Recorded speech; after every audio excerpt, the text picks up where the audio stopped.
हरे कृष्णा। संकट चतुर्थी का व्रत सिर्फ एक साधारण व्रत नहीं होता, बल्कि ये संकट मोचन भगवान गणेश जी का विशेष दिन है। कहते हैं जो भक्त पूरे मन और श्रद्धा से ये व्रत करते हैं, उनके जीवन के बड़े से बड़े संकट दूर हो जाते हैं। आज मैं आपको यह पावन कथा सुनाने जा रही हूँ, जिसे सुनकर आपके मन में और विश्वास और भक्ति और भी गहरी हो जाएगी। तो भक्तों, ध्यान से सुनिए ये पावन कथा और मन ही मन गणपति बाबा का नाम लीजिए। गणपति बाबा मोरिया। अश्विनी कृष्ण पक्ष की संकट चतुर्थी गणेश व्रत कथा। युधिष्ठिर ने पूछा, हे कृष्ण जी, ऐसा सुनने में आया है कि अश्विनी कृष्ण चतुर्थी को संकटा चतुर्थी कहते हैं। इस संकटा चतुर्थी को किस प्रकार गणेश जी की पूजा करनी चाहिए, मुझे विस्तार पूर्वक बताने की कृपा करें। श्री कृष्ण जी ने कहा कि पुराने समय में पार्वती जी ने भी यही प्रश्न गणेश जी से किया था कि हे देव, कवाल मास में गणेश जी की पूजा का क्या विधान है और उसका क्या फल होता है, मेरी ये जानने की इच्छा है। इस पर गणेश जी हंसते हुए कहा कि हे माता, सिद्धि को प्राप्त करने की इच्छा रखने वाला व्यक्ति अश्विन मास में कृष्ण नामक गणेश जी की आराधना पूर्व कही गई विधि अनुसार ही करे।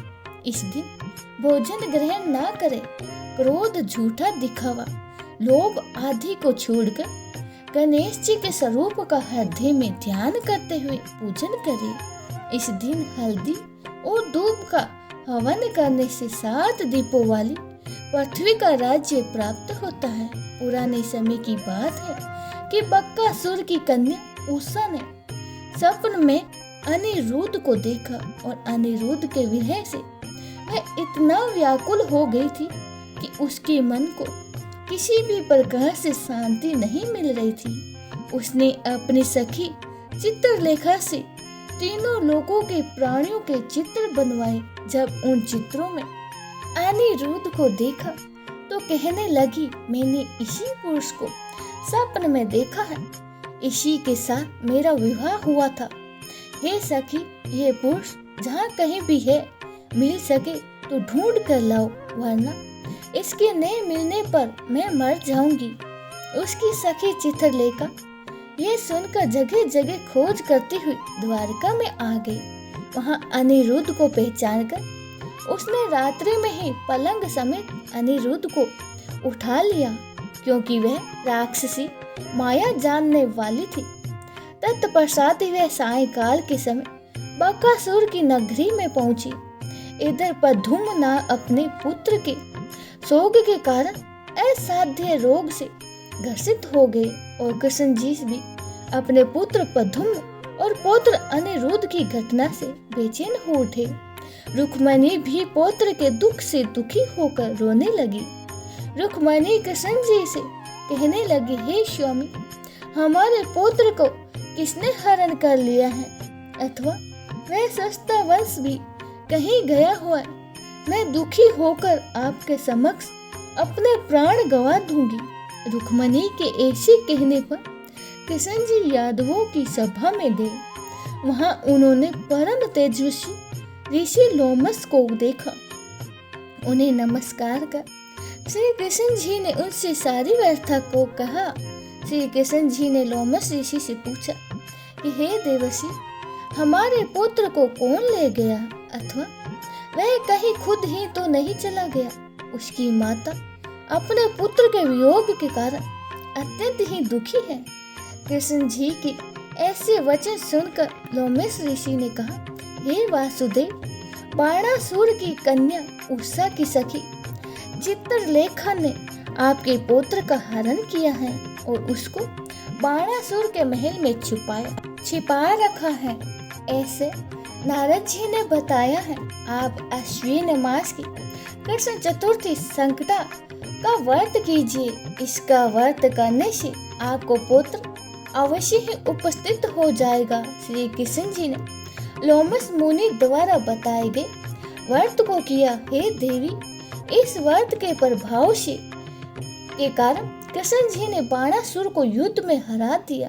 हालांकि उस घोर युद्ध में मेरे पिता शिव जी ने बाणासुर को बहुत ही रक्षा की, फिर भी वह विजय ही नहीं हो सका। कृष्ण जी ने क्रोधवश उनकी हजारों भुजाओं को काट डाला। श्री गणपति जी को खुश करने हेतु और सारी बाधाओं को निवारण करने के लिए इस व्रत के समान कोई और व्रत नहीं है। श्री कृष्ण जी ने कहा, हे राजन, समस्त कष्टों का नाश करने के लिए इस दिन व्रत को अवश्य करना चाहिए। इस व्रत को करने से आपकी शत्रुओं पर विजय की प्राप्ति होगी और आप राज्य के अधिकारी होंगे। इस व्रत के फल का वर्णन धुंधुरन विद्वान नहीं कर सकते। हे युधिष्ठिर, मैंने इसका स्वयं ही ज्ञान किया है, ये मेरा सत्य वचन है। बोले श्री गणेश भगवान की जय हो। आइए भक्तों, अब हम चौथ माता की कहानी सुनते हैं। एक साहूकार की एक बेटा और बहू थी। बहू पियर जाती, जब ऊ को बाप पूछतो कि के खाकर आई, बाप बोलती बासी खुशी खाकर आई हूँ। एक दिन साहूकार को बेटो ससुर ने मिलने गयो। ससुर बोलियो कि थे हमारी बेटी ने बासी खुशी क्यों गालो हो। बेटो आ बात आकर अपनी माँ ने पूछी तो माँ बोली मैं तो ताजी घालू हूँ, चाहे तो तू आज देख लियो। एक दिन बहू को बाप आयो और जो पूछो कि बेटी के खायो। बेटी बोली बासी खुशी खाई। बाप के जाने के बाद धनी बहुत ही नाराज होयो और बोलियो कि थे हमारे बाप ने क्यों बदनाम करे हैं, ताजी खाकर बासी खुशी क्यों बतावे हैं। जद बाप बोली थे कुमाऊ न थारो बाप कुमावे, जना बासी खुशी हुई कि ना हुई। और सुनकर उको धनी कुमावने चलो गयो। जद बाबी एक दिन पड़ोसन के आग लाने गई, देखी तो सब कोई कहानी सुने हैं। जब बाप पूछो वो के करो हो, तो पड़ोसनिया बोली कि मैं चौथ माता की कहानी सुना हाँ। इससे धन अन्न ओ होवे बेटा पोता होवे, 12 वर्ष को बिछड़ोड़ो धनी मिल जावे। जिके दिन सुबह भी चौथ व्रत करन लागे। 4 वक्त को सासू खाने देती, जिको एक बार को हथका निकाल देती और एक बार को घाय में देती और एक बार को राखुड़े में गाड़ देती और एक बार को चांद अर्घ देकर आप ही खा लेती। ऐया ही चौथ व्रत करता 12 वर्ष हो गया। गणेश भगवान चौथ माता सोचो कि इन व्रत करता 12 वर्ष हो गया, अगर ई के धनी ने पाछा नहीं लावांगा तो आपा ने कलयुग में कौन मानसी। वही रात ने चौथ माता ओके धनी ने बोलियो छोरा अब तू घर चलो जा, तेरी औरत तने याद करे है। वो बोलियो कि मैं बहुत ही काम में उलझ गई हूँ, कहीं जा न सकूं। चौथ माता बोली कि दिन उगने से पहले ही चौथ माता को नाम लेकर दोनों घोड़ा मोड़कर बैठ जाए। देने दे जैसी लेने ले जैसी, वो सवेरे उठकर आइया ही करियो। सारो काम पूरो हो गयो। अब वो अपने घरे जाने लाग्यो तो रास्ते में एक बूढ़ो सांप दुख के मारे जलन जाओ हो जी को वो उन्हें सिस्कार दियो, अब तो मैं तने खाऊंगो। वो बोलियो कि मैं 12 वर्षों घरे जाऊं हूँ, जी को मेरी माँ लुगाई सु मिलन दे बच्चे खा ली। सांप बोलियो कहीं विश्वास आवे तू तो छात पर जाके पलंग पे सो जसी। वो बोली सीढ़ियाँ चढ़कर आ जाए। इतने कहकर वो उदास होकर घरे आयो, कोई सू बोलियो भी कोने। रात ने छत पर सोने के लिए गयो तो एक सीढ़ी पे बालू को कुंडो रख दियो, एक कुंडे में दूध रख दियो, एक में पानी को कुंडो रख दियो और एक में फूल बिखेर दिया। रात ने सांप आयो, पहले तो बालू में खूब ही लोट वोट होयो और फिर सारो दूध पी गयो। फिर फूला की खुशबू ली और छत पर जाने लाग्यो।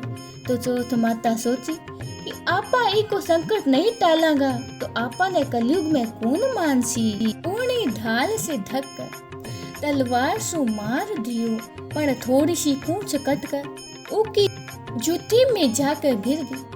पूंछ सोचने लगी कि वो जूती पैसी जद खाऊंगी। कीड़िया आपस में बात करने लगी, इकी लुगाई आपा ने रोज ही चून गेरे हैं, सो कि इकी धनी की रक्षा करनी चाहिए। सगले कीड़िया लाकर पूंछ ने थोथी कर दी, ऊको संकट टल गयो।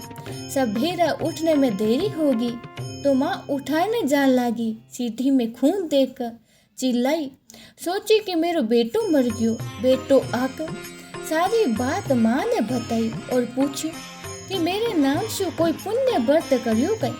माँ बोली मैं तो कोनी करी, पण लुगाई बोली मैं थारे खातर बारू चौथ थारे खातर करी। माँ बोली मैं तो तने व्रत करता कोनी देखी, चारों बखत रोटी देती। बहू बोली कि मैं एक बार को हथका निकालती, एक बखत को गाय ने देती, और एक बखत को रखोड़े में गाड़ देती, और एक बखत कि चांद ने अर्घ देकर खाती।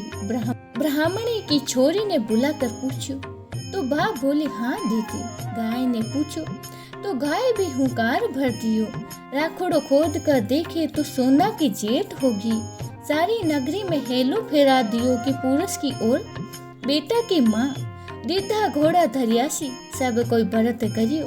हे चौथ माता उन्हें सुहाग दियो, विश्व सबने दियो। कहता सुनता हुंकार भरता, आपने सारे परिवार ने सुहाग दियो। बोली चौथ माता की जय हो।